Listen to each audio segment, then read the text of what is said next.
तो hire purchase के अंदर सबसे पहले देखो हम मीनिंग समझते हैं हायर परचेज का। ये चैप्टर हमारे एग्जाम में कितने नंबर का आएगा? ये चैप्टर हमारे एग्जाम में 15 मार्क्स का आने वाला है और इसका क्वेश्चन फिक्स आता ही आता है। इस चैप्टर को सीखने के लिए थोड़ा सा पार्ट आपको डेप्रिसिएशन का आना चाहिए। जैसे कि अगर मैं बात करूं तो डेप्रिसिएशन में आपका हो गया एसएलएम क्या है, डब्ल्यूडीबी क्या है, बस चेंज मेथड का इसमें कोई जरूरत नहीं है। जो 11th क्लास में आपने थोड़ा बहुत डेप्रिसिएशन करा हुआ है उससे रिलेटेड। अब हायर परचेस होता क्या है ये देख लेते हैं। जैसे मान लो आपको एक मोबाइल फोन परचेज करना है। आज की डेट की अगर बात करूं तो आप एक मोबाइल फोन परचेज करते हो और मोबाइल फोन के अंदर मैंने आजकल ऑब्जर्व किया है कि 6 क्लास हो, 8 क्लास हो, 10th क्लास हो, उनके पास भी 10-10, 15-15 हजार रुपए का मोबाइल है। अगर मैं इसके अंदर पूरा एनालिसिस करूं तो कुछ बच्चे ऐसे हैं जिसके पेरेंट्स कैपेबल नहीं है 15,000 के फोन दिलाने में, तब भी उन्होंने 15,000 रुपए का फोन लिया हुआ है।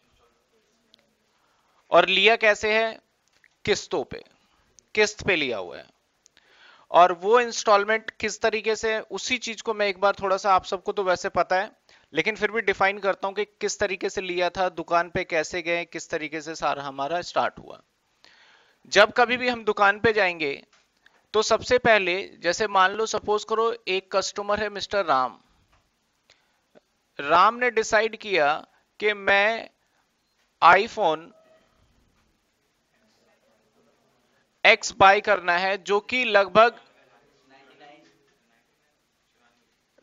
या 80,000 मान लेते हैं हम, 80,000 रुपए का है। सिंपल से एक एग्जांपल ले लेते हैं, 80,000 रुपए का है। आप जब कभी भी फोन वगैरह बाय करने जाओगे तो उससे पहले रिसर्च भी करते हैं। पहले तो क्या होता था, जब फोन लेना है चलो चुपचाप गए, फोन ले लिया और सारा फोन लगभग लगभग एक जैसा ही होता था और कोई चेंजेस नहीं था। अब आप लोगे तो इसके बाद ऑनलाइन शॉपिंग की वजह से बहुत सारे आपके पास स्कीम भी आ जाता है, जैसे कि कैशबैक या वैल्यू एक्सचेंज का ऑफर, ये सब भी आपने देखा होगा। जो बाय करते हैं ऑनलाइन तो उनको पता होगा इन सब चीजों का। मैंने फाइनली सब कुछ करके देखा तो ये आईफोन कैशबैक वगैरह लगा के मुझे पड़ रहा था, सपोज करो 74,200 का। काफी सारे ऑफर के बाद फिर भी मैंने डिसाइड किया कि इस फोन को बाय तो करेंगे, लेकिन मुझे नहीं लगा कि ऑनलाइन बाय करना ठीक है, क्योंकि ऑनलाइन में कई बार फ्रॉड भी होता है। आपने देखा है, आपने ऑर्डर किया, ऑर्डर करने के बाद वो प्रोडक्ट नहीं आया या फिर गलत प्रोडक्ट आ गया आपके पास। वो ऑफलाइन लेंगे और ऑफलाइन लेने के बाद 74,200 रुपीज मेरे पास है नहीं।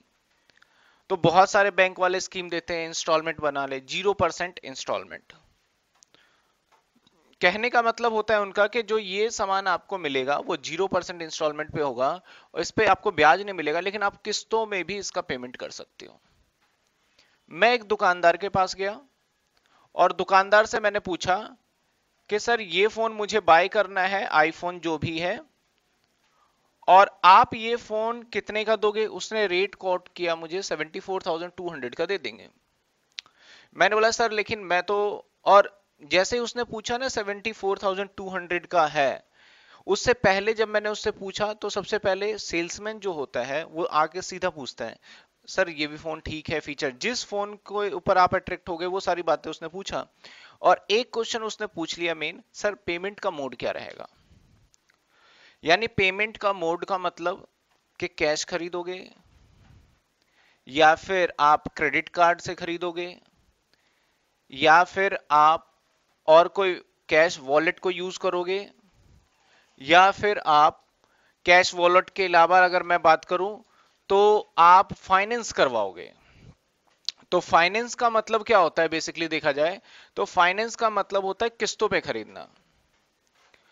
अब दुकानदार ऐसा क्यों पूछता है, इसके पीछे भी जो सेल्समैन होता है ऐसा क्यों पूछता है, इसके पीछे भी रीजन है। काफी लोगों को पता नहीं है इसलिए वो एक्स्ट्रा पेमेंट करके आ जाते हैं। रीजन ये है, सपोज करो आपने बोल दिया कि मुझे किस्तों पे खरीदना है, दुकानदार समझ जाता है उसी टाइम कि इसको रेट ज्यादा करके बताना है, क्योंकि इसे किस्तों पे लेना है, ये एक्स्ट्रा पैसे दे देगा हमें। उसी टाइम ये समझ जाता है दुकानदार, क्योंकि दूसरे दुकान पे ऑफर मिलेगा नहीं, जो मैं इसको दे दूंगा तो किस्तों पे लेगा, तो पहले रेट इंक्रीज कर देता हूं। मैंने बोला किस्तों पे खरीदना है, उसने बोला कि सर 0% इंटरेस्ट है इस तरीके का, ये फोन 74,200 से कम का नहीं होगा सर, बेस्ट प्राइस है, इससे कम नहीं होगा। आप कितने भी रिक्वेस्ट कर लो, कम नहीं करेगा। लेकिन अगर वहीं पे आप बोलते ना कि मुझे कैश में खरीदना है ये मोबाइल, तो वो रेट कम करता, क्योंकि पता है कैश में कहीं से भी खरीद सकता है ये। और कैश में कई बार डिस्काउंट इसलिए दे दिया जाता है क्योंकि पेमेंट मेरे पास 15 दिन 20 दिन बाद आएगा, आज हाथ में कैश है, दूसरा फोन लेके और भी मैं पैसे कमा लूंगा इतने। तो मान लो मैं अगर उसे बोलता कैश में खरीदूंगा, तो शायद वो 73,000 में या 74,000 में देने को तैयार हो जाता। तो इसलिए एक चैप्टर तो हम कर ही रहे हैं, एक आपका एक एग्जाम्पल है ये कि जब कभी भी दुकान पे खरीदने जाओ तो सीधा बोलो कैश में खरीदेंगे, जितना रेट बार्गेनिंग कराना है करा लो, उसके बाद बोलो अब करो इसको फाइनेंस। क्योंकि पहले कैश में बोल दिया, सारी चीजें सीख पूछने के बाद, बार्गेनिंग करने के बाद फिर उससे बोलो कि फाइनेंस हो जाएगा, तो फाइनेंस करो। अब फिर ना वो दुकानदार ना कई बार ऐसे भी बोलने लगता है, क्योंकि मैं जनरली कैश में अगर फाइनेंस करवाना तो मैं कैश में पेमेंट बोलता हूँ। कई बार दुकानदार बोलता है सर वो कंपनी का रेट से कम नहीं है, वो तो हम अपनी जेब से दे रहे थे, आपको टारगेट पूरा करना होता है, तो अगर फाइनेंस कराओगे ना तो ये इतने का ही पड़ेगा, कम का नहीं पड़ेगा। फाइनली क्विट कर दो, नहीं लेंगे और कोई दे देगा, हमें हमें रेट का तो पता चल गया इतने में मिल सकता है, वो देगा, लेकिन वो थोड़ा सा आपको उसके साथ बार्गेनिंग करना पड़ेगा। तो कभी भी जाते ही अगर एंटर करते हो दुकान में, आप सीधा ही बोल देते हो कि सर फोन लेना है या फ्रिज लेना है या टीवी लेना है, सर किस्त पे खरीदना है मुझे, तो पहले तो यही बता देते हो, तो दुकानदार समझ जाता है कि भाई इससे तो महंगा ही बेचना है। क्योंकि उस कंडीशन में क्या होता है, अगर ये 74,200 में है तो इसके अंदर ब्याज जुड़ा हुआ होता है, सिर्फ आपको पागल बनाया जाता है। 0% होता नहीं है 0% पे कभी भी, कंपनी इतने सारे खर्चे कहां। अगर ब्याज नहीं होगा, एक और खर्चा ले लेंगे आपसे, वो फाइल चार्ज के नाम से बोलेंगे सर 0% है, लेकिन फाइल चार्ज प्रोसेसिंग फीस तो देनी पड़ेगी 750 500 जो भी होता है, वो ब्याज के तरीके से। अगर हम नॉर्मल बायर हैं तो मैं तो बोलूंगा जी आप फाइल चार्ज बोल लो, कुछ भी बोल लो, हम तो सिंपल जानते हैं, ज्यादा पढ़े लिखे हैं नहीं, हमें ये इतने का महंगा पड़ रहा है, हमारे लिए तो ये महंगा है बस। लेकिन दुकानदार बोलता है सर फाइल चार्ज है, जीएसटी है, ये है वो है। मैंने बोला कुछ भी हो, हमें तो महंगा पड़ रहा है, हमें तो महंगा पड़ रहा है, आपके 10 तरीके के 36 चार्जेस हो, हमें क्या लेने देना, मैं तो ये देखूंगा मेरे जेब से कितने पैसे निकल रहे हैं, वो आप समझो क्या चार्ज वार्ज है, फिर वो एडजस्ट करके। और जब फाइनेंस की बात आएगा तो एक वो बोलेंगे सर 74,000 है, फाइनेंस कितने का करवाना है, ये क्वेश्चन भी पूछते हैं। मैंने बोला सर 74,000 रुपीज का है, तो फाइनेंस कितने का करवाना है, मैं 10,000 रुपए भी दे देता हूं आपको, 10,000 दे देता हूं, बाकी की किस्तें बना दो। तो दुकानदार क्या करता है, जब हम 10,000 रुपए दे देंगे तो उसको बोला जाता है डाउन पेमेंट, उसको बोला जाता है डाउन पेमेंट। मान लो अगर मैंने 10,000 रुपए दे दिया, तो मेरा जो किस्त बनेगा वो पूरे 74,200 का नहीं बनेगा, वो बाकी का बैलेंस का बनता है 64,200। लेकिन काफी सारे बैंक वाले पागल बना देते हैं, वो इसी की किस्त बना के दिखा देते हैं आपको, डाउन पेमेंट तो ले लेते हैं और किस्त भी इसी पे बनाते हैं, ब्याज भी इसी पे कैलकुलेट करते हैं। अब आप लोन कितने का ले रहे हो, सिर्फ 64,200 का ले रहे हो ना, 64,200 का, आपकी लाइबिलिटी तो इस पे बनती है ब्याज देने की। लेकिन दुकान वाले क्या करेंगे, आपका इंटरेस्ट इसी पे लगाएंगे, इसका नहीं देखेंगे। और अगर इस पे लगाएंगे तो बोलेंगे जी 13% पड़ेगा, इस पे दे दो 12% पड़ जाएगा। आप रेट ऑफ इंटरेस्ट पे चले जाते हो कि 12 पड़ रहा है या 13 पड़ रहा है, या फिर किस हिसाब से, आप वो नहीं देखते कि कैलकुलेशन का प्रोसेस क्या है। तो मैंने यहाँ पे जो पेमेंट किया ना, ये 10,000 रुपए, इसको मैं डाउन पेमेंट बोल सकता हूं, और इसको मैं बोल सकता हूं सपोज करो साइनिंग अमाउंट, क्योंकि जब आप फाइनेंस करवाओगे तो आपसे साइन भी लेगा काफी सारे फॉर्म पे, यहां साइन करो, यहाँ पैन कार्ड का फोटो, आधार कार्ड का फोटोकॉपी, जो भी लेता है वो डॉक्यूमेंट, यानी मुझे ये पड़ गया।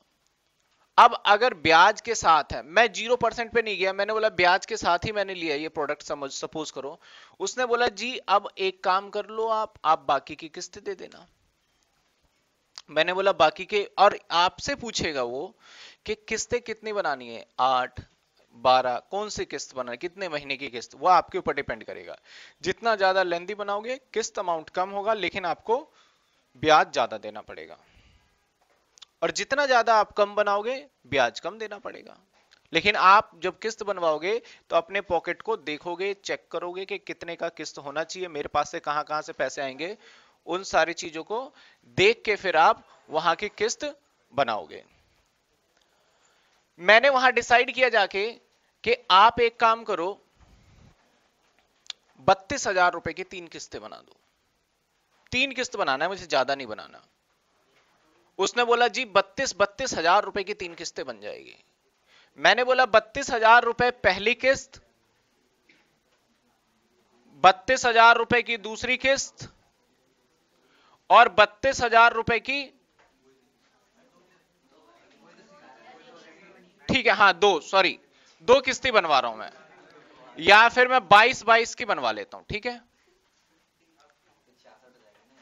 हाँ, 22,000 की 3 किस्तें बनवा ली।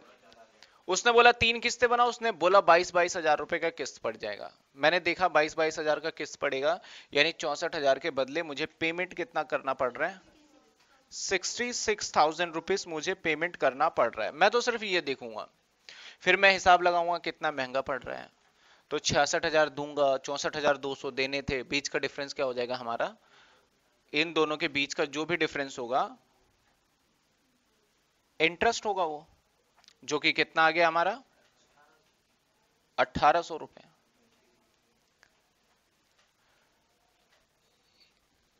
₹74,200 क्या है, जितने का सामान का क्या है हमारा कॉस्ट, जितने का खरीदा है उसको कॉस्ट बोलेंगे।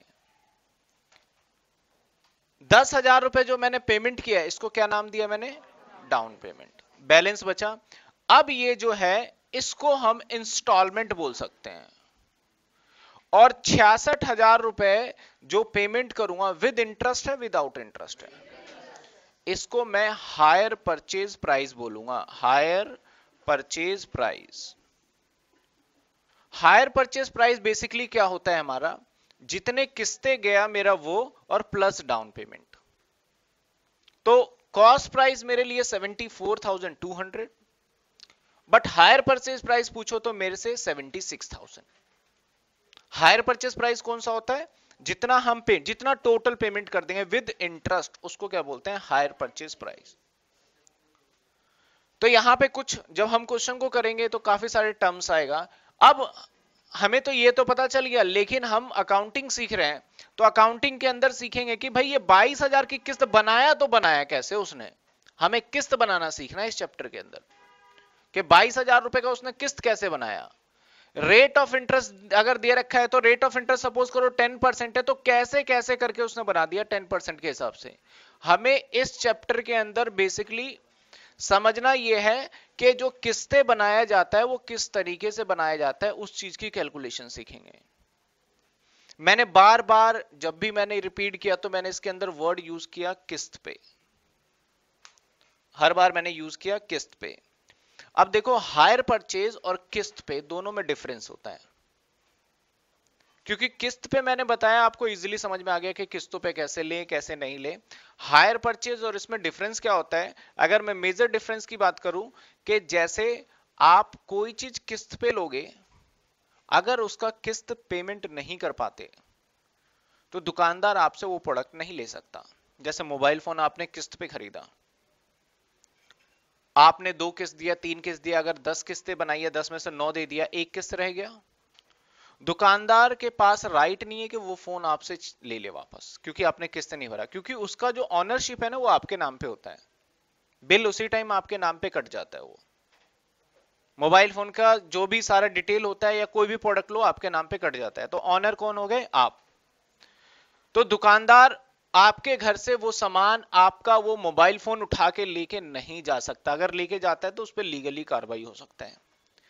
लेकिन जितने भी व्हीकल्स है आपके, कार हो गया, कार के अंदर आप किस्त पे लेना कभी आरसी नहीं देंगे जब तक के लोन क्लियर नहीं कर देते आप। मेन जो मोटर व्हीकल्स है उसका काम आरसी होता है। आपने खरीद लिया, खरीदने के बाद किस्तों पे ही खरीदा है आपने अपने हिसाब से, तो वो आरसी नहीं देंगे आपको। बोलेंगे जी जब तक आपका सारा किस्त कंप्लीट हो जाएगा तब आपको ओरिजिनल आरसी मिल जाएगी, अभी डुप्लीकेट से चलाना होगा काम। अगर आपने किस्त नहीं भरा तो वो कार का ऑनर आएगा और वो कार आपके घर से लेके भी जाएगा। तो इसे बोलते हैं हायर परचेज सिस्टम। तो दोनों में एक मेन डिफरेंस मैं बताऊं तो किस्त पे जब सामान खरीदते हैं तो मेरे पास उसी टाइम ओनरशिप आ जाएगा, लेकिन जब हायर परचेज पे सामान खरीदेंगे तो मेरे पास ओनरशिप नहीं आएगा, सिर्फ मैं उस प्रोडक्ट को यूज कर रहा हूं। अगर मैंने कोई दिक्कत दिया पेमेंट करने में तो मेरा वो प्रोडक्ट उठा के ले जाएगा। ये फर्क है दोनों में।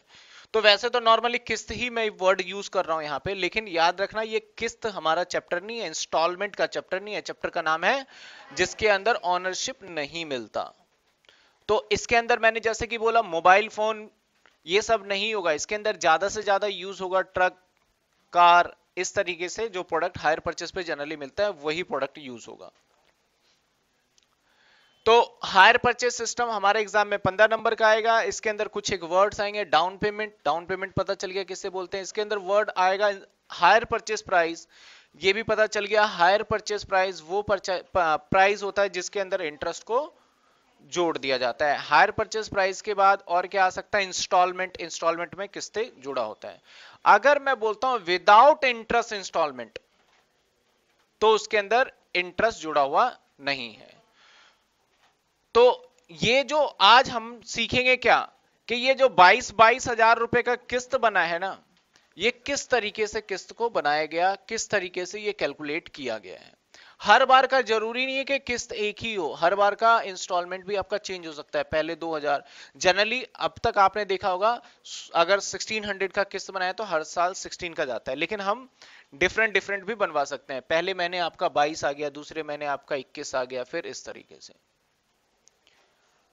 अब इंटरेस्ट लगाने का भी देखना दो मेथड होता है, जिस हिसाब से मैं सिखाऊंगा बहुत कम लोग उस हिसाब से इंटरेस्ट लगाते हैं, फ्लैट लगाते हैं। एक फ्लैट रेट होता है, एक रिड्यूसिंग कॉस्ट होता है। हमारे सिलेबस में रिड्यूसिंग कॉस्ट के हिसाब से, फिक्स वाला नहीं है हमारे सिलेबस में।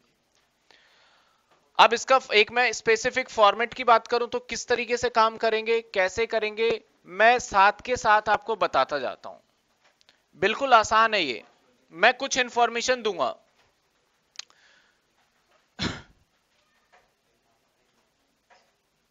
सपोज करो मैंने एक कार परचेज किया ₹1,20,000 का, ठीक है, और मैंने बोला कि मैं डाउन पेमेंट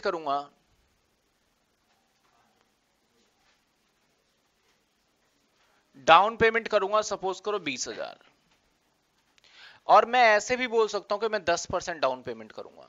तब कितना आएगा हमारा डाउन पेमेंट अगर 10% यूज करूं तो मैं 1,20,000 का 10% यानी 12,000।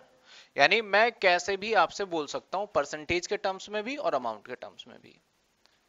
और मैंने बोला कि इंटरेस्ट जो है वो रहेगा मेरा 10%, और ये 10% पर एनम होता है।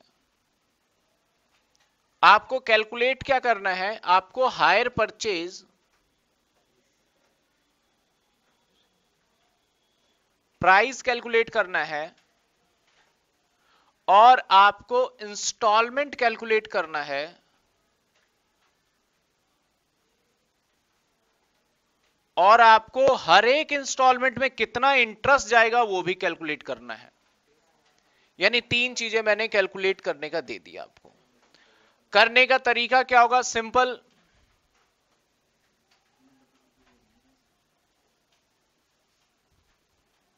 सबसे पहले लिखेंगे ईयर,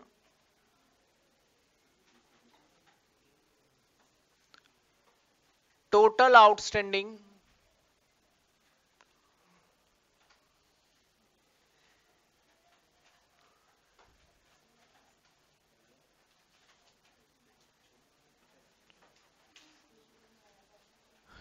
इंस्टॉलमेंट या इंटरेस्ट,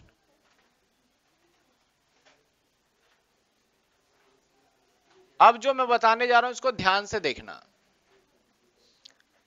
इस क्वेश्चन में एक चीज मिसिंग है, मैंने बोला कि इंस्टॉलमेंट बताएं, लेकिन ये तो बता दे कितने बनवाना चाहते हैं इंस्टॉलमेंट, ये तो आपको बताना ही पड़ेगा।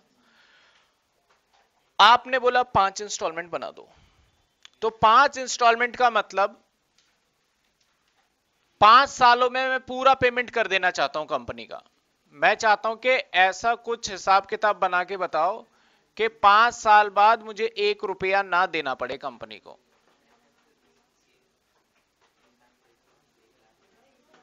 यहां पे लिख रहा हूं मैं कैश इंस्टॉलमेंट,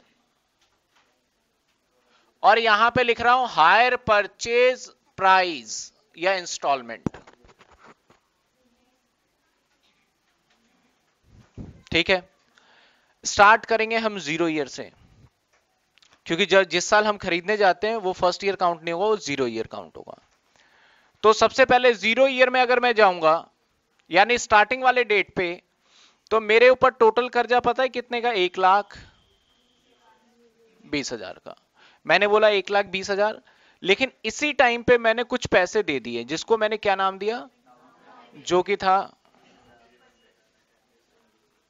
बच गया मेरा 1,00,000 रुपए।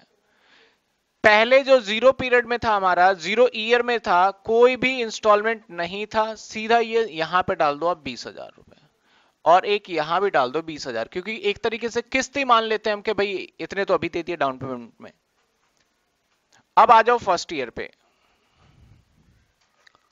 पहला साल जब आएगा तो आप ब्याज दोगे, ब्याज के साथ किस्त भी दोगे। आपने 5 किस्तें डिजायरेबल की है 5 बार में, तो 5 बार में देखा जाए तो 1,00,000 का 5 पार्ट में अगर हम बांटते हैं तो 20,000 रुपए जाएगा कैश वाला। इसमें ब्याज जुड़ा हुआ होगा क्या? नहीं जुड़ा हुआ, क्योंकि ब्याज जोड़ के करेंगे तो 1,00,000 से ज्यादा अमाउंट बनना चाहिए, तो ये सिर्फ 20,000 गया। ब्याज हमारा 10% है, तो 10,000 पे मैं 1,00,000 पे मैं 10% निकालूंगा, जो कि आ गया 10,000। 10,000 और प्लस आपका प्लस कर दे दोनों, तो किस्त जो बनेगी आपकी, तो आपको पता होगा जो इंस्टॉलमेंट बनता है वो इंटरेस्ट और प्लस जो प्रिंसिपल अमाउंट होता है दोनों को ऐड करके बनाते हैं। तो सेम मेरा पहला किस्त पहले साल का कितना जाने वाला है? 30,000 रुपए। अगर मैं सेकंड ईयर में जाऊंगा तो मैंने कुछ पेमेंट तो कर ही दिया इसे, तो सेकंड ईयर में मेरे पे कर्जा पता है कितना बचेगा? क्योंकि मैं उसे दे जरूर 30 रहा हूं, लेकिन सिर्फ लोन का पैसा तो 20 ही दिया है मैंने, तो मेरे पे 80,000 रुपए का कर्जा बचेगा। इसके बाद 80,000 पे 10% के हिसाब से ब्याज क्या आएगा? और किस्त तो मैंने बोला हुआ है कि 20,000 के हिसाब से 5 किस्त थे, तो दूसरी किस्त 28,000। दूसरे साल में फिर से मैंने पेमेंट कर दिया कुछ अमाउंट 20,000। अब तीसरे साल में मेरे पास कर्जा कितना होगा? 60,000।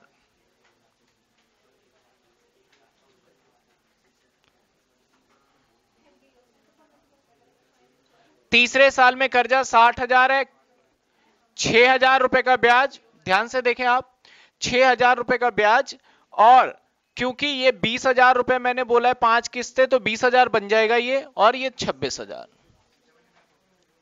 नॉर्मली दुकानदार कैलकुलेशन पता है कैसे करता है? अगर आपको 5 सालों के लिए बनवाना है, 1,00,000 पे ही 5 साल का ब्याज निकाल लेगा, यानी 1,00,000 पे 5 साल का 50,000, और 1,50,000 को प्लस करके 5 से डिवाइड कर देगा, जो कि महंगा पड़ता है आपको।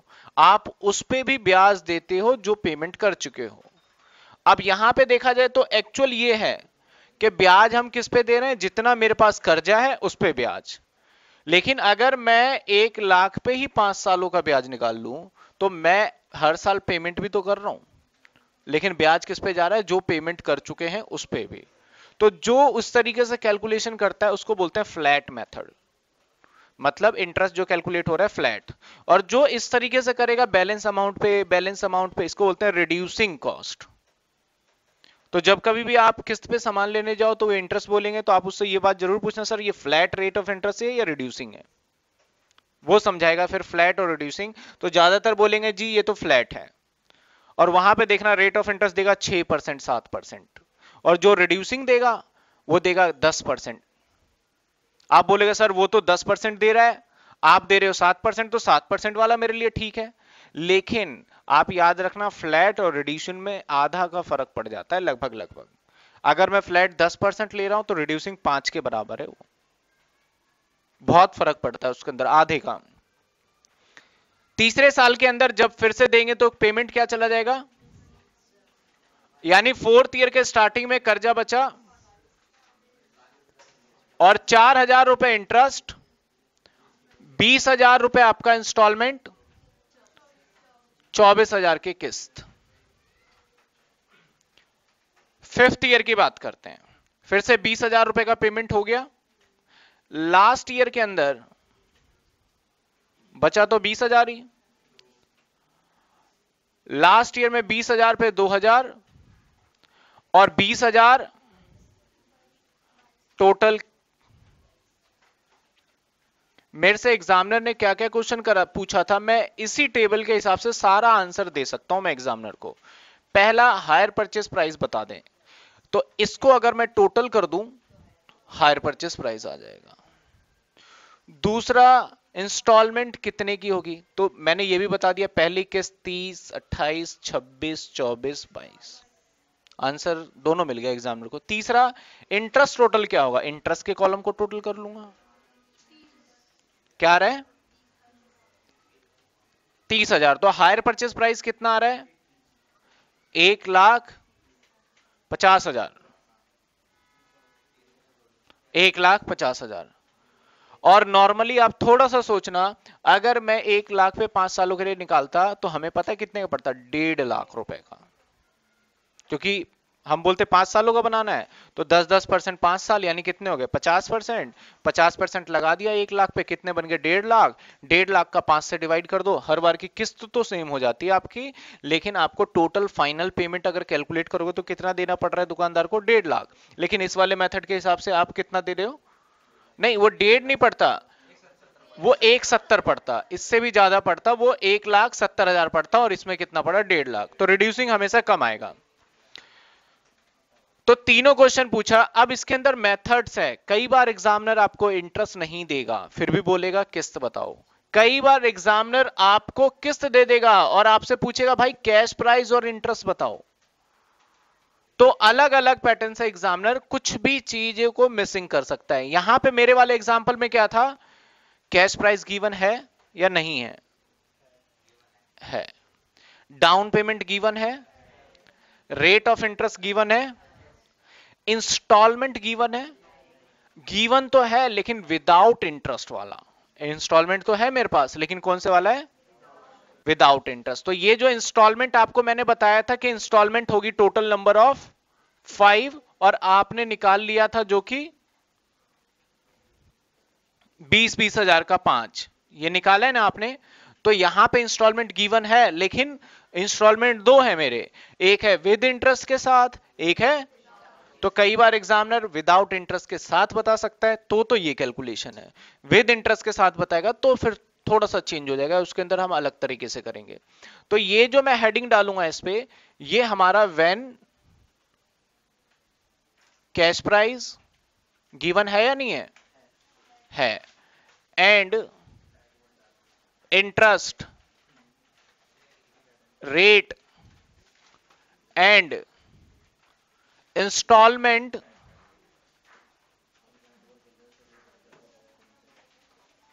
विदाउट इंटरेस्ट गिवन, तब ये सॉल्यूशन है। अब आपको अगर मैं किस्त बता दूं, पहली किस्त 20,000, पहली किस्त, दूसरी 30,000, तो आप कैसे पता करो कि विद इंटरेस्ट है विदाउट इंटरेस्ट, सिंपल तरीका है। अगर मैं आपको ये सारी किस्तें बता देता जी 30 लूंगा, फिर 28, फिर 26, फिर 24, फिर 22, तो कैसे पता चलेगा, साथ में सबको जोड़ लो, अगर कैश प्राइस से ज्यादा बन रहा है तो जो एक किस्त दिया है मैंने उसमें इंटरेस्ट जुड़ा होगा, अगर कैश प्राइस से ज्यादा नहीं बन रहा उसके इक्वली आ रहा है तो विदाउट इंटरेस्ट है। ये सिंपल तरीके से आप पता कर सकते हो। तो इसके अंदर मैंने 3 मेथड है बेसिकली, जिसमें से फर्स्ट मेथड कराया अभी मैंने, तो एक बार इसको नोट करो, फिर सेकंड मेथड देखते हैं इसका। चलिए देखिए सेकंड केस, केस नंबर 2। अब केस नंबर 2 में क्या गिवन है, मैंने आपको कार का कैश प्राइस दे दिया। कैश प्राइस क्या है हमारा 74,500, डाउन पेमेंट 20,000 है।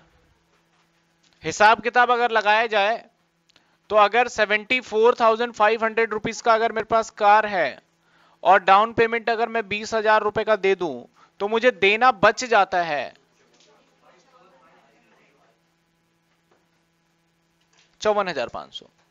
बट हुआ क्या एक्चुअल में, मैंने बोला कि आपको इंटरेस्ट 10% के हिसाब से पड़ेगा और 3 किस्तें पड़ेगी आपको 20-20 हजार की। अब मैंने किस्त बताया 20-20 हजार रुपए का, तो अब आपको समझना होगा इस किस्त के अंदर इंटरेस्ट जुड़ा हुआ है या नहीं है, क्योंकि तीनों किस्त को अगर आप 3 से मल्टीप्लाई करो तो कितना बनता है 60, जबकि अमाउंट बनना चाहिए था 54, यानी जुड़ा हुआ है। और वैसे भी आपको जब कभी भी इंस्टॉलमेंट किस्त बना के देगा एग्जामिनर, मैक्सिमम केस में इंटरेस्ट जुड़ा हुआ होगा। एग्जामिनर बोलता है भाई आप इंटरेस्ट बता दो कि हर किस्त में कितना है, 20,000 की पहली किस्त जाएगी, दूसरी तीसरी, उसमें कितना इंटरेस्ट है ये बताओ। इसको कैसे करेंगे, 0 ईयर से इसको भी स्टार्ट करते हैं। टोटल बाकी पहला इसमें से अमाउंट माइनस हो जाएगा, इंटरेस्ट तो लगा नहीं, 20,000 रुपए का हमारा कैश इंस्टॉलमेंट भी था और 20,000 का एचपी इंस्टॉलमेंट भी, नाम दे देता हूं मैं। फर्स्ट ईयर के अंदर मेरे पास बकाया रहा 54,000। रेट ऑफ इंटरेस्ट में थोड़ा सा कम कर देता हूं, इसको 5% कर देता हूं ताकि ठीक हो जाए हमारा। 5% इस पे निकालेंगे 54,500 पे, तो क्या आएगा, 5% निकालते हैं तो क्या आ रहा है इस पे, हाँ जी 2725।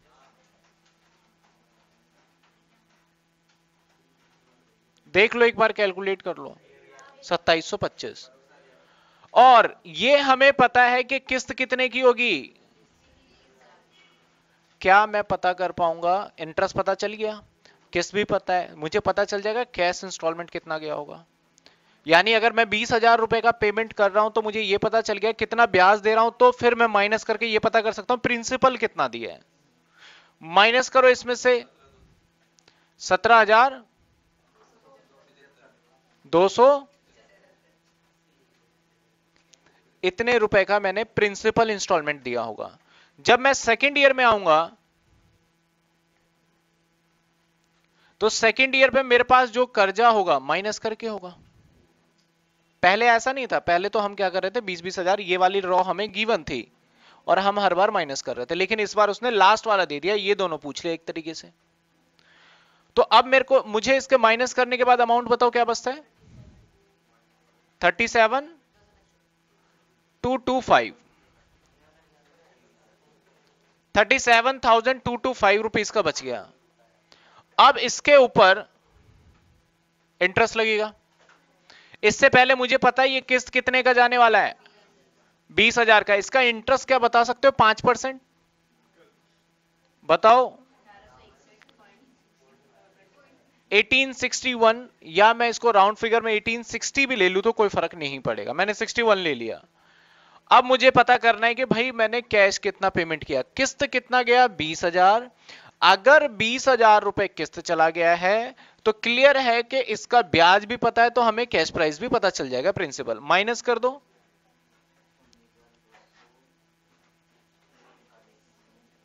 बताओ माइनस करके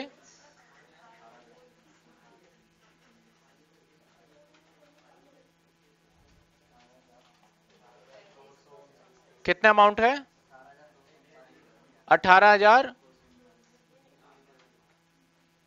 ये हो गया कैश प्राइस। अब इसके बाद जो थर्ड इंस्टॉलमेंट होगा, ये ध्यान से देखना आप, बैलेंस कितना बचा, ये नहीं आ रहा,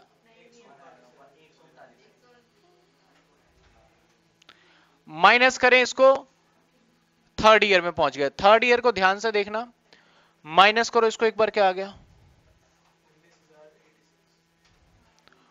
19,086। ठीक है, जब कभी भी हमें इंस्टॉलमेंट गिवन होता है, अब मुझे पता है कि भाई मैंने 20,000 रुपए की क्या देनी है, तो अब आप इस पे इंटरेस्ट निकालोगे ना तो नहीं आएगा कभी एग्जैक्ट। आपको पता है बचा 19,086 है, दे 20,000 है, तो बीच का डिफरेंस क्या रहा होगा? इंटरेस्ट ही है ना। अगर आप 19,086 पे इंटरेस्ट कैलकुलेट करोगे तो इसका कोई फायदा तो हुआ नहीं कि आपका कैलकुलेट करने का। आपको पता है लास्ट किस्त बचा है 19,086 प्रिंसिपल, और किस्त कितने की जा रही है? 20,000। बीच का डिफरेंस क्या आ जाएगा? इंटरेस्ट। अगर आप इसके ऊपर निकालोगे ना इंटरेस्ट तो हमेशा आपका मिसमैच होगा, कुछ अमाउंट ऊपर नीचे हो जाता है। तो लास्ट वाले किस्त में क्या करेंगे? इंस्टॉलमेंट माइनस में आउटस्टैंडिंग जितना भी अमाउंट बचा, इन दोनों के बीच के डिफरेंस को ही हम क्या मान लेंगे? इंटरेस्ट। तो इन दोनों के बीच का डिफरेंस बताओ कितना है? 900।